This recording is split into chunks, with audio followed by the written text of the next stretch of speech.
கர்த்தருடைய நாமம் மகிமைப்படுவதாக. இந்த புதிய நாளுக்காய் எடுத்துக்கொண்ட வசனம் உன்னத பாட்டு 4வது அதிகாரம் 12வது வசனம். என் சகோதரியே, என் மணவாளியே, நீ அடைக்கப்பட்ட தோட்டமும் மறைவு கட்டப்பட்ட நீரூற்றும் முத்திரிக்கப்பட்ட கிணறுமாயிருக்கிறாய். மணவாளியே என்று நம்மை பார்த்து அழைக்கும் ஆண்டவருடைய வார்த்தைக்கு எப்பொழுதும் செவி கொடுப்போம். நம்முடைய ஆவி ஆத்மா சரீரத்தை பாதுகாக்கிற கர்த்தர் நம்மை வேலி அடைத்து பாதுகாக்கிறார்.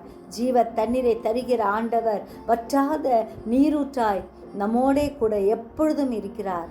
நம் இருதயம் எப்பொழுதும் ஆண்டவருடைய இரத்தத்தால் முத்திரிக்கப்பட்டு இருக்கும்படியாய் நம்மை பூரணமாய் ஒப்பு கொடுப்போம். தீமையை நன்மையால் வெல்லுவோம். கண்ணீரை துடைக்கிற ஆண்டவர் கரத்தில் பூரணமாய் ஒப்பு கொடுப்போம். தனிமையை இனிமையாக மாற்றுகிற ஆண்டவரை பற்றி கொள்வோம்.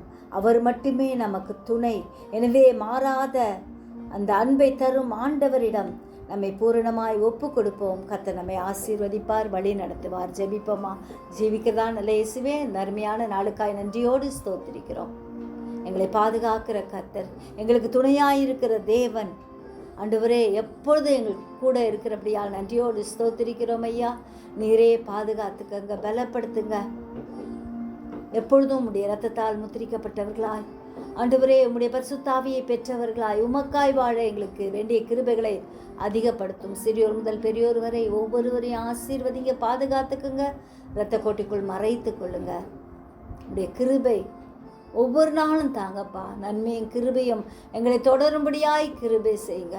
எங்கள் கண்ணீரெல்லாம் துடைக்கிற கர்த்தர் எங்களோடு கூட இருக்கிறபடியால் ஸ்தோத்திரிக்கிறோம். நீர் ஜெயம் தருகிற கிறிஸ்துவா இருக்கிறபடியால் நன்றி ஆண்டவரே. நீரே பாதுகாத்துக்குங்க, பலப்படுத்துங்க, ஆசீர்வதிங்க. இயேசு மூலம் ஜெபம் கேளும் பிதாவே, ஆமென்.